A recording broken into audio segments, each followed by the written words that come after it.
அனைவருக்கும் வணக்கம். இன்றைக்கி வந்து 8/4/2024 திங்கக்கிழமை அன்னைக்கு Nifty index, bank Nifty index and இன்றைக்கி எக்ஸ்பைரி இருக்க மிட் கேப் இது மூணுலையுமே சிபிஆர் இண்டிகேட்டர் யூஸ் பண்ணி எப்படி ட்ரேட் பண்ணலாம் அப்படிங்கிறத பார்த்துடலாம். அதுக்கு முன்னாடி போன ஃப்ரைடே அன்னைக்கு யூஎஸில் என்னாச்சு அப்படிங்கிறத பார்க்கலாம். நம்ம ஆல்ரெடி சொல்லியிருந்தோம் ஒரு கிளியரான பிரேக் அவுட் கொடுத்து டவுன் ட்ரெண்ட் ஸ்டார்ட் ஆயிருச்சு அப்படின்னு சொல்லியிருந்தோம். ஆனால் ஃப்ரைடே அன்னைக்கு வந்து பார்த்திங்கன்னா ஒரு நல்ல க்ரீன் கேண்டில் வந்திருக்கு. அது கரெக்டாக நம்ம போட்டு வச்ச ட்ரெண்ட் லைனை டச் பண்ணிட்டு ரிவர்ஸ் ஆயிருக்கு. ஸோ இன்றைக்குமே இது வந்து ஒரு க்ரீன் கேண்டில் போட்டுச்சுன்னா ஓகே, இந்த ட்ரெண்ட் ரிவர்சல் நல்லிஃபை ஆயிடுச்சுன்னு அர்த்தம். ஸோ ப்ராபப்ளி மார்க்கெட் வந்து ஃபர்தராக மேலே போகிறதுக்கு வாய்ப்பு இருக்குது அப்படின்னு அர்த்தம். இன்கேஸ் இன்றைக்கி ஒரு ரெட் கேண்டில் போட்டுச்சு, ஓகே இது வந்து பார்த்திங்கன்னா ஒரு சின்ன ரீட்ரேஸ்மெண்ட் தான். அகைன் அந்த ட்ரெண்ட் வந்து பார்த்திங்க அப்படின்னா கண்டினியூ ஆகி கீழே தான் போக போகுது அப்படிங்கிற நம்மளுக்கு தெரிஞ்சிடும். ஸோ S&P 500 வந்து பார்த்திங்கன்னா சேம் அதே கேண்டில் தான். பட் நம்ம முன்னாடியே சொல்லியிருந்தோம் டவ் அளவுக்கு S&P வீக்காக இல்லை அப்படின்ட்டு. அதே மாதிரி தான் இதுவுமே வந்து பார்த்திங்கன்னா ஒரு இன்சைட் கேண்டில் ஃபார்ம் பண்ணியிருந்துச்சு. அண்டு நாஸ்டாக் வந்து பார்த்திங்கன்னா இதுவுமே ஒரு இன்சைட் கேண்டில் தான். ஸோ இன்றைக்கி ஃபார்ம் ஆக போகிற ப்ரைஸ் ஆக்ஷன் இந்த 3 இண்டெக்ஸ்லையுமே ஃபர்தராக ப்ரைஸ் ஆக்ஷன் எப்படி இருக்க போகுது, மேலே போக போதா கீழே போக போதா அப்படிங்கிறத கொடுக்கக்கூடிய முக்கியமான கேண்டிலாக இருக்க போகுது. அண்டு விக்ஸுமே வந்து பார்த்திங்க அப்படின்னா உங்களுக்கு வந்து ஃப்ரைடே அன்னைக்கு இறங்கிருந்துச்சு. மார்க்கெட் ஏறுது, விக்ஸ் இறங்குது அப்படின்னா ஃபர்தராக மார்க்கெட் ஏற போகுது அப்படிங்கிறதா இண்டிகேஷன். பட் ஒரு சின்ன கன்ஃபர்மேஷன் இன்றைக்கி வந்துட்டா அதுக்கப்புறம் வந்து நம்மளால் அதை கிளியராக சொல்லிட முடியும். ஸோ இப்போதைக்கு வந்து பார்த்திங்கன்னா அமெரிக்காவில் விக்ஸ் அப்படிங்கிறது ஒரு 16.03 அப்படிங்கிற ரேஞ்சில் இருக்குது. அண்டு நம்மளுடைய பாண்டியில்ட பார்த்தீங்களா, அவன் வந்து நிற்கவே மாட்டேங்கிறான், போயிட்டே இருக்கான் மேலே. நம்ம கீழே குறைஞ்சாதான் நல்லதுன்னு சொல்லியிருக்கான். அவன் வந்து 4.4 அப்படிங்கிற ரேஞ்சில் இருக்கான். விளையாட்டு இல்லைங்க, இது ரொம்ப அதிகமான ஒரு பாண்ட் ஈல்டு இது. இது அதிகமாக இருக்க வந்து பார்த்திங்கன்னா ஸ்டாக் மார்க்கெட்டுக்கு ரொம்ப ரொம்ப ரொம்ப கெட்ட ஒரு விஷயம். ஓகேங்களா. ஸோ அடுத்து வந்து நம்மளுடைய க்ரூட் ஆயில் பரவாயில்ல. இந்த அந்த ஜியோபொலிட்டிக்கல் டென்ஷன் இருக்குது பார்த்திங்களா, அது லைட்டாக குறையிற மாதிரி தெரியுது அப்படின்னு உடனே இறங்கிட்டான். ஸோ அந்த அந்த ஈரானுக்கும் இஸ்ரேலுக்கும் பிரச்சனை, அதுக்கப்புறம் வந்து பார்த்திங்கன்னா நம்மளுடைய இஸ்ரேலுக்கும் பாலஸ்தீனுக்கும் பிரச்சனை, இதெல்லாம் வந்து பார்த்திங்கன்னா ஒரு சுமூகமான உறவு ஏற்படுற மாதிரி தெரியுது. ஒரு சயின்ஸ் தான் தெரியுது, இன்னும் ஏற்படலை, சயின்ஸ் தான் தெரியுது. அது தெரிஞ்ச உடனே தலைமை விழுகிறான். ஸோ இது குறையிறது வந்து பார்த்திங்கன்னா ஆல்வேஸ் நம்ம மார்க்கெட்டுக்கு பெனிஃபிட் தான். அடுத்து நம்ம யூஎஸ் ஏடிஆரை பார்த்துடலாம். ஐசிஐசிஐ பேங்க் வந்து 0.5% பாசிட்டிவாக இருக்குது. ஹெச்டிஎஃப்சி பேங்க் 0.5% நெகட்டிவாக இருக்குது. இன்ஃபோசிஸ் 0.5% பாசிட்டிவாக இருக்குது. விப்ரோ வந்து ஃப்ளாட்டாக இருக்குது, ஒரு 0.17%. இதுதான் வந்து யூஎஸில் நிலவரம். நம்ம வந்து இந்தியாவில் என்ன நிலவரம் அப்படிங்கிறத பார்த்திங்க அப்படின்னா ஹெச்டிஎஃப்சி பேங்க் வந்து இங்கே 1.5% ஏறி இருக்குது, ஆனால் அங்கே வந்து இறங்கியிருக்கு. இன்ஃபோசிஸும் விப்ரோவும் வந்து பார்த்திங்கன்னா இங்கே இறங்கியிருக்கு, ஆனால் அங்கே ஏறி இருக்குது. ஐசிஐசிஐ பேங்க் வந்து அப்படியே இதை ரிஃப்ளெக்ட் பண்ணியிருக்கு. விச் மீன்ஸ் ஏடிஆர்லேருந்து ஒரு பெரிய பாசிட்டிவிட்டியோ நெகட்டிவிட்டியோ அப்படிங்கிறது கிடையாது. ஹெச்டிஎஃப்சி பேங்க் இறங்கியிருக்கு அப்படின்னா வந்து 5%லாம் ஏறினாங்க, ஆனால் இங்கே அந்தளவுக்குலாம் ஏறலை. ஒரே நாள் 5% ஏறினா. போன வாரத்தில் ஹெச்டிஎஃப்சி பேங்க் பயங்கரமாக ஷார்ட் கவரிங் பண்ணி மேலே போயிட்டான். நீங்கள் வீக்லி கேண்டிலே பார்த்தா தெரியும் உங்களுக்கு ஒரு பயங்கரமான ஒரு க்ரீன் கேண்டில் வந்திருக்கும். ஸோ அந்த மாதிரி வந்து பார்த்திங்க அப்படின்னா யூஎஸ் மார்க்கெட்டில் நடக்கலை. அதனால் வந்து பார்த்திங்கன்னா இது வந்து நம்ம பெரிய நெகட்டிவிட்டியெல்லாம் எடுத்துக்க தேவையில்லை ஹெச்டிஎஃப்சி பேங்கை பொறுத்த வரைக்கும். ஸோ இதிலிருந்து ஒரு பெரிய சிக்னல்ஸ் வரல, ஒரு மிக்ஸ்டு சிக்னல்ஸ் தான் வருது. அடுத்து வந்து பார்த்திங்கன்னா எஃப்ஐடி டேட்டா பொறுத்த வரைக்கும் ஃப்ரைடே அன்னைக்கு எஃப்ஐஐ அட் லாஸ்ட் வந்து வாங்க ஆரம்பிச்சிட்டாங்க ஒரு 1500 கோடி. ஆனால் எதிர்பாராத வகையில் டிஐ வந்து பார்த்திங்கன்னா ஒரு 3300 கோடி வந்து விற்றுருக்காங்க. ஸோ இதுவுமே வந்து பார்த்திங்கன்னா ஒரு மிக்ஸ்டு சிக்னல்ஸ் தான் கொடுக்குது. அடுத்து வந்து இப்போ வேர்ல்டு மார்க்கெட் ஃபியூச்சர்ஸை பார்க்கும்போது ஃப்ரைடே அன்னைக்கு மார்க்கெட் ஏறி இருந்தாலுமே ஃபர்தராக வந்து பார்த்திங்கன்னா டவ் வந்து ஒரு ஃப்ளாட்டான பாசிட்டிவாக இருக்குது. S&P வந்து அப்சல்யூட் ஃப்ளாட்டாக இருக்குது. நாஸ்டாக் வந்து இவனுமே வந்து ஃப்ளாட்டாக தான் இருக்கான். இது மூணுமே ஃப்ளாட்டாக இருக்கிறது ஒரு நல்ல விஷயம் தான். அடுத்து வந்து டாக்ஸு, ஃப்ரான்ஸ் இவங்களும் ஃப்ளாட்டாக தான் இருக்காங்க, ஆனால் பாசிட்டிவாக இருக்காங்க. ஃபிட்ஸே வந்து பார்த்திங்கன்னா லைட்டாக நெகட்டிவாக இருக்கிறான், ஆனால் இதுவும் ஃப்ளாட்டுன்னு தான் நம்ம சொல்ல முடியும். அடுத்து நிக்கி வந்து பார்த்திங்கன்னா ஒரு 0.4% வந்து பாசிட்டிவாக இருக்குது. தைவான் வந்து 1% நெகட்டிவாக இருக்குது. என்ன காரணம் தெரியல, ஏதாவது இன்டர்னல் அந்த நாட்டுக்குள்ளே ஏதாவது பிரச்சனையாக இருக்கலாம். ஸோ இது வந்து பார்த்திங்கன்னா காஸ்பியை வந்து ஒரு 0.4% பாசிட்டிவாக இருக்கான். ஸோ ஏஷியன் மார்க்கெட்டும் பாசிட்டிவாக தான் இருக்குது. யூரோப்பியன் ஃபியூச்சர்ஸ், யூஎஸ் ஃபியூச்சர்ஸ் எல்லாமே வந்து பார்த்திங்கன்னா கிட்டத்தட்ட பாசிட்டிவ் ஃப்ளாட்டாக இருக்குது.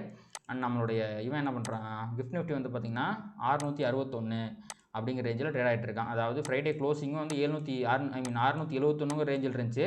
இப்போ ஒரு 10 பாயிண்ட் கீழே வந்துட்டு சுத்தமாக வால்யூமே இல்லாமல் ட்ரேட் பண்ணிட்டுருக்கான். ஸோ நம்ம அதே வந்து இங்கே க்ளோசிங் வந்து 595, இப்போ வந்து 661 அப்படின்னா கிட்டத்தட்ட ஒரு 65 பாயிண்ட் வந்து நிஃப்டியில் வந்து கேப் ஆக போகுது. அதுக்கு முன்னாடி நம்ம ஃப்ரைடே அன்னைக்கு நிஃப்டியில் என்னாச்சு அப்படிங்கிறத பார்த்துட்டு வந்தோம் அப்படின்னா நமக்கு ஓகேவாக இருக்கும். ஸோ சிபிஆர் கிட்ட ஓப்பன் ஆகி கன்சாலிடேஷனில் சிபிஆருக்கும் R1க்கும் இடையிலே வந்து முடிஞ்சிருக்கு. ஓகே, இது வந்து ஒரு பாசிட்டிவான ப்ரைஸ் ஆக்ஷன் தான். பேங்க் நிஃப்டியில் வந்து பார்த்திங்க அப்படின்னா இதுலேயும் வித்தின் சிபிஆர் ஃபார்ம் ஆகல. இவனும் சிபிஆர் கிட்ட ஓப்பன் ஆனால் நிஃப்டி அளவுக்கு அவன் ஃப்ளாட்டாலாம் இல்லை. அந்த ஆர்பிஐ பாலிசி வந்து பார்த்திங்கன்னா பேங்க் நிஃப்டிக்கு ஒரு பாசிட்டிவிட்டி கொடுத்துருச்சு. அதனால் அவன் கிட்டத்தட்ட R2 கிட்ட போய் முடிஞ்சிருக்கான். ஸோ இவன் பயங்கர பாசிட்டிவாக இருக்கிறான். அண்ட் மிட் கேப் நிஃப்டியை பார்த்துருவோம். இவனுமே வந்து பார்த்திங்கன்னா கீழே ஓப்பன் ஆகிருப்பான்னு நினைக்கிறேன். ப்ரீவியஸ் டே லோ கிட்ட ஓப்பன் ஆகிட்டு இவனும் நல்ல ஒரு பாசிட்டிவாக தான் முடிச்சிருக்கான். 3 பேருமே பாசிட்டிவாக தான் முடிச்சிருக்காங்க. ஆனால் வெர்ஜின் சிபிஆர் எதுலேயுமே வந்து ஃபார்ம் ஆகல. ஓகேங்களா. ஃபஸ்ட்டு வந்து இப்போ வந்து நிஃப்டியை பார்த்துருவோம். ஸோ ஒரு 65 பாயிண்ட் வந்து கேப் அப் அப்படின்னா என்ன பண்ணுறோம் அப்படின்னு பார்ப்போம். அதுக்கு முன்னாடி நம்ம வந்து டுமாரோ சிபிஆர் வந்து ஆன் பண்ணி விட்றலாம்.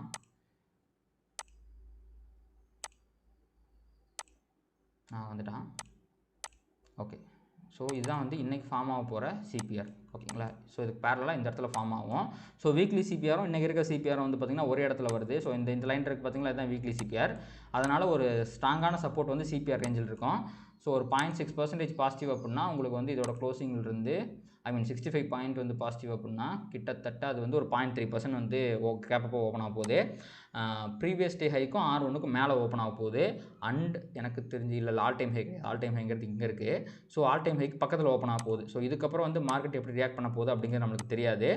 ஸோ எனக்கு தெரிஞ்சு இன்றைக்கி ஒரு பாசிட்டிவான ப்ரைஸ் ஆக்ஷன் இருக்கிறதுக்கு நிறைய வாய்ப்புகள் இருக்குது. ஸோ இன்கேஸ் ஃபால் அப்படின்னா இந்த R1 கிட்டேருந்து ரிவர்ஸில் எடுத்து மேலே போகிறதுக்கு வாய்ப்பு இருக்குது. இன்கேஸ் அந்த R1 வந்து பிரேக் ஆகிற பட்சத்தில் அது சிபிஆர் வரைக்கும் வந்து சிபிஆர்லேருந்து சப்போர்ட் எடுத்து போகிறதுக்கான வாய்ப்புகள் இருக்குது. ஸோ இந்த R1 பிரேக்கும் ஒரு ஹை ப்ராபபிள் ட்ரேடாக தான் இருக்கும். சிபிஆர்லேருந்து சப்போர்ட் எடுத்து போகிறதும் ஹை ப்ராபபிளாக தான் இருக்கும்.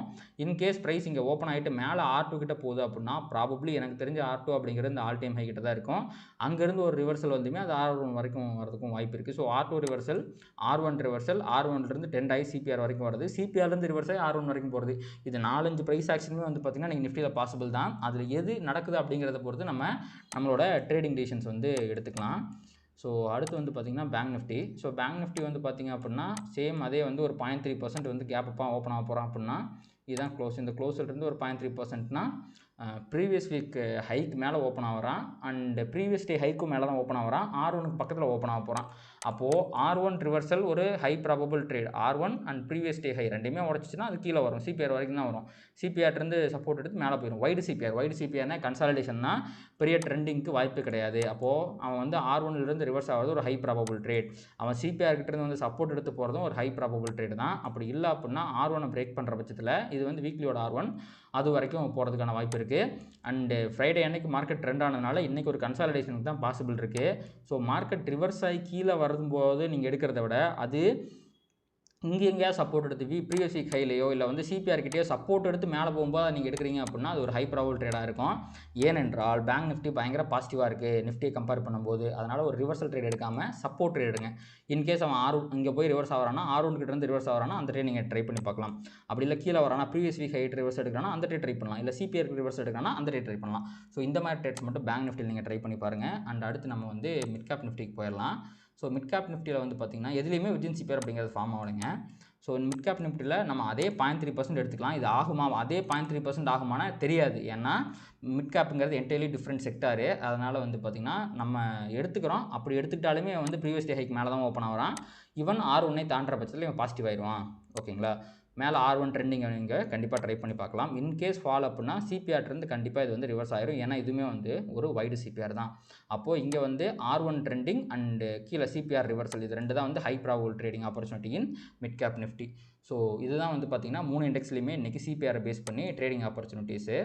அடுத்து நம்ம வந்து பொசிஷனெலாம் அனலைஸ் பண்ணிடலாம் நிஃப்டியை ஃபஸ்ட்டு. ஸோ நிஃப்டி வந்து பார்த்திங்கன்னா நம்ம டெய்லி டைம் ஃப்ரேமுக்கு போயிடலாம். எஸ், நிஃப்டி வந்து பார்த்திங்கன்னா ப்ராப்பராக கன்சல்டேட் ஆகிட்டு இருக்குது. இந்த கன்சல்டேஷனுக்கு அப்புறம் ஒரு நல்ல க்ரீன் கேண்டில் மேலே வந்துச்சுன்னா ஃபர்தராக மேலே போகும். ஒரு நல்ல ரெட் கேண்டில் கீழே வந்துச்சுன்னா ஃபர்தராக கீழே போகும். அண்ட் எனக்கு தெரிஞ்சு அது ஒரு க்ரீன் கேண்டிலாக மேலே வர்றதுக்கு தான் வாய்ப்பு இருக்குதுன்னு நினைக்கிறேன்.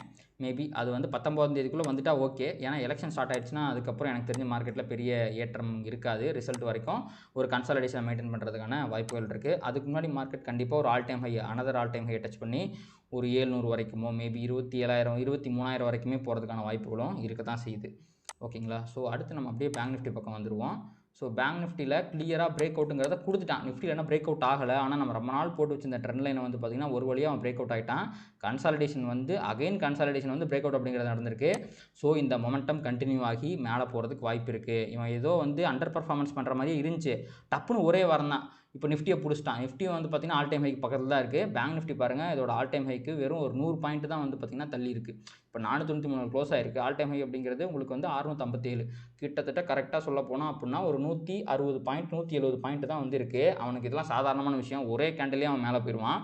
ஸோ மேபி இன்றைக்கி வந்து பேங்க் நிஃப்டி ஆல் டைம் ஹையை டச் பண்ணி நல்ல ஒரு க்ரீன் கேண்டிலோட க்ளோஸ் ஆகிறதுக்கு ஏகப்பட்ட வாய்ப்புகள் இருக்க மாதிரி தான் எனக்கு தெரியுது. இவன் பயங்கர புல்லிஷாக இருக்கான். இப்போதைக்கு இந்த ட்ரெண்ட் லைன், அதாவது இந்த ரெசிஸ்டன்ஸை தாண்டினதுனால இந்த ரெசிஸ்டன்ஸ் லைனே இப்போ சப்போர்ட் ஆயிரும். இன்கேஸ் ஆஃப் ஃபால் ஆல்சோ இந்த லைன், அதாவது 47,700 800 ரேஞ்சில் அவன் சப்போர்ட் எடுத்து மேலே போகிறதுக்கு நிறையா வாய்ப்புகள் இருக்குது. இதுதான் பேங்க் நிஃப்டியை பொறுத்த வரைக்கும் பொசிஷன் அனாலிசிஸ். அண்டு இன்றைக்கி டேவை பொறுத்த வரைக்கும் எல்லா அனாலிசிஸ் நம்ம பண்ணிட்டோம். இந்த வீடியோ உங்களுக்கு யூஸ்ஃபுல்லாக இருந்துச்சு அப்படின்னா இந்த வீடியோ லைக் பண்ணுங்கள், கமெண்ட் பண்ணுங்கள் அண்ட் ட்ரேட் பண்ணுற மற்ற நண்பர்களுக்கு ஷேர் பண்ணுங்கள். அது யூடியூப் அல்காரிதம் ட்ரிகர் பண்ணி இன்னும் நிறையா பார்வையாளர்கள் நம்ம சேனல் கொண்டு வந்து சேர்க்கும். நன்றி.